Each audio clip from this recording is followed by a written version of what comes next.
आरोग्याची वारी पंढरीच्या द्वारी या संकल्पनेतून गतवर्षी आषाढी यात्रेतील रुग्ण तपासणीचा विश्वविक्रम झाला।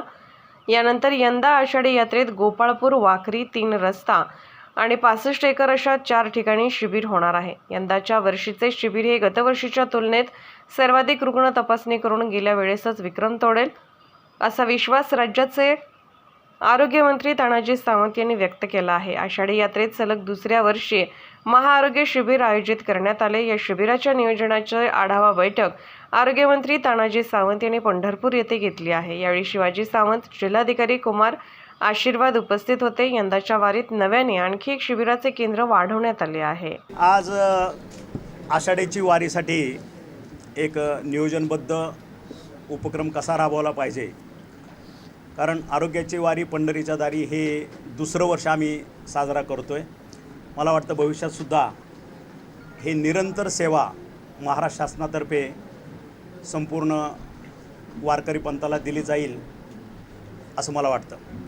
आणि मागच्या वर्षी ज्या त्रुटी होत्या त्या त्रुटी ओव्हरकम करणं, ह्या ठिकाणी वारकऱ्यांच्यासाठी आरोग्याच्या सुविधा उपलब्ध करून देणं, त्यांच्या तपासण्या करणं, त्यांच्यावरती उपचार करणं, काही शस्त्रक्रिया असतील त्या करणं, हा एक भाग।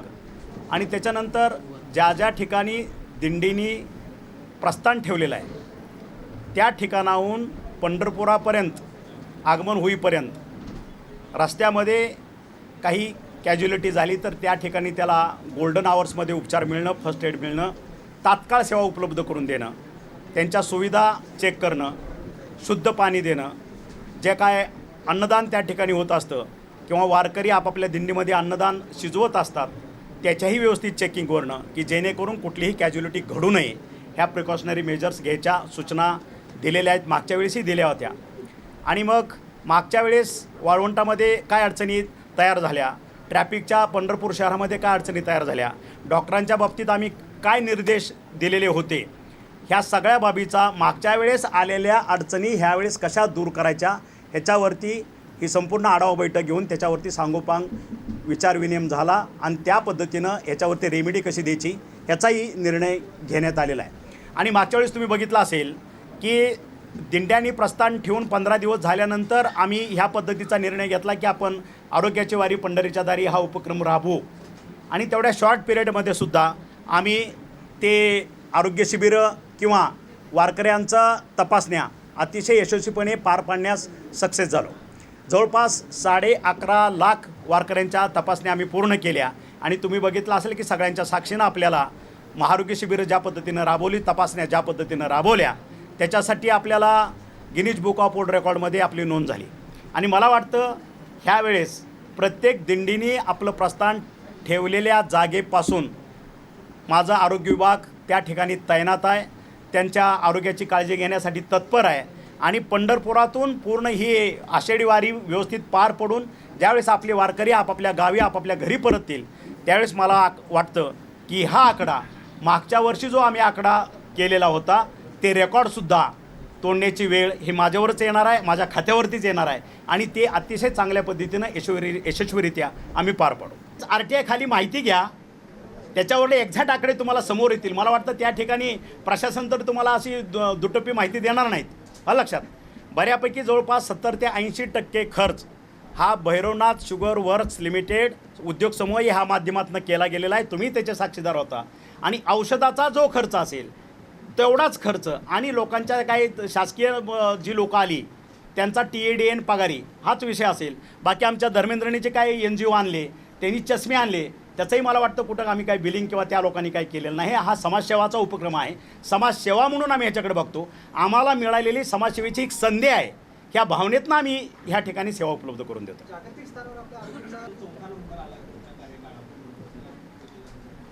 सामान्य रुग्णालय झाल्यानंतर अशा काही वेगळ्या सुविधा आपण तिथे उपलब्ध करून देणार, तीर्थक्षेत्र यासाठी बघा, तीर्थक्षेत्र म्हणून ह्या ठिकाणी आरोग्याच्या सुविधा कंटिन्युअस आणि मोठ्या प्रमाणात उपलब्ध असणं गरजेचं आहे। कारण पंढरपूर हे फक्त महाराष्ट्राचं दैवत किंवा महाराष्ट्रापुरतं मर्यादित तीर्थक्षेत्र नाही आहे, संपूर्ण देशामध्ये आहे।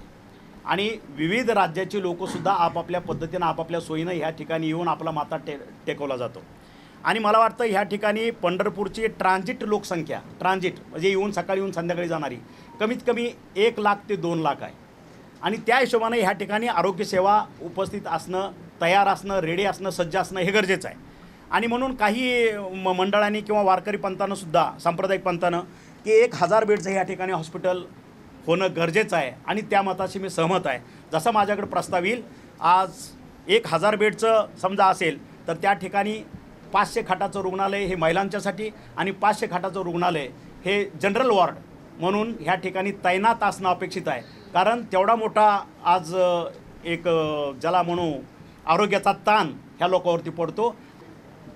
तेच सांगितलं आता 500 खाटाचं महिलाचं रुग्णालय आणि 500 खाटाचं जनरल रुग्णालय अशा पद्धतीचं 2 रुग्णालयाला मी येत्या महिन्याभरामध्ये तात्काळ मंजुरी देईन.